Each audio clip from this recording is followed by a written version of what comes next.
Hello, welcome to this video all about adapting strength exercises for osteoarthritis. My name's Jack from Physio Matters. So in this video, what we're going to do is we're going to use two examples of strength exercises, the squat and the deadlift. And what we'll do is we'll look at ways of adapting them that might make them more tolerable for people with osteoarthritis. And in this case, knee osteoarthritis.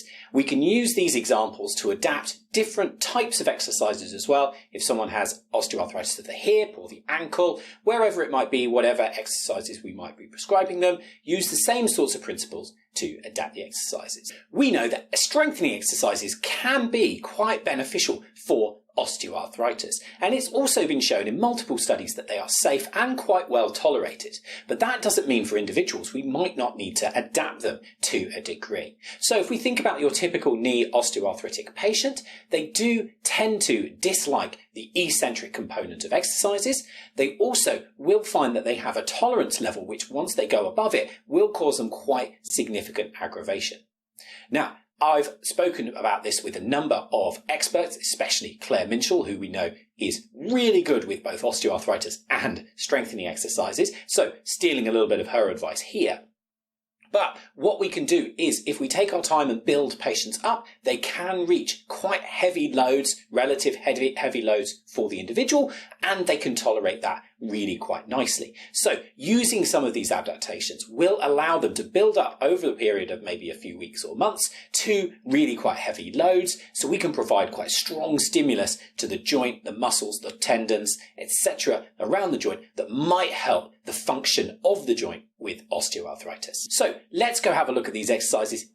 Okay, great. So now we've got a patient. Thank you, Alex. So what I'm going to show you here is a concentric only version of a squat. So a lot of people with osteoarthritis really struggle with the eccentric component of exercises. Think about descending stairs, a real problem for people with osteoarthritis. So what we're going to do is we're going to hand the weight to Alex as he's sitting down.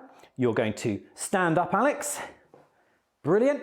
Give me the weight back, sit yourself back down, and all he's done is the concentric loaded part. Obviously what we could do would be to give him a heavier or lighter weight depending on how much he can tolerate. And it might even be that what he does is the first few of the exercises he does concentric and eccentric, and then back down, Alex. And then once we start to find what his capacity is, we then go for concentric only. And then I take the weight from him so he can sit back down. And that's how we adapt a squat, essentially. So you can imagine we could take away the box, we could use a higher box, a lower box, a lighter weight, a heavier weight, we could use a bar, lots of variations that we could change that exercise up. Okay, so what we're going to do this time is we're going to modify a deadlift.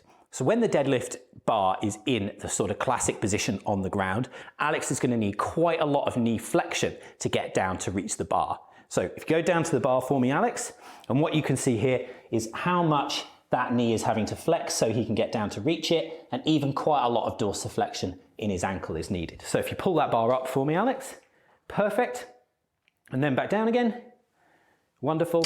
So you can imagine if someone has osteoarthritis and they're really struggling to get into a deep position, then having the bar that low on the ground is going to be quite difficult and load the knee in that deep position. But what we can do is elevate the bar so that you're still loading the knee in the same fashion, but we don't have to go into so much depth. So as you can see, we've elevated the bar just a little bit on these blocks. It's only a few inches up off the ground, but now if you go down to the bar for me, Alex, we can see that actually this knee flexion is reduced and we don't have to go quite so deep. And we're going to pick the bar up, Alex. Lovely. Pop it back down. Sensational. And all we would need to do is adapt the height of the bar depending on where someone's pain or discomfort or symptoms begin in their knee. So if they can only get a little bit into the deadlift, we can raise the bar right up. Or if they can get right down to the ground, by all means we're going to do that. But we're still applying that load to the knee and we're still going to get the results that we want.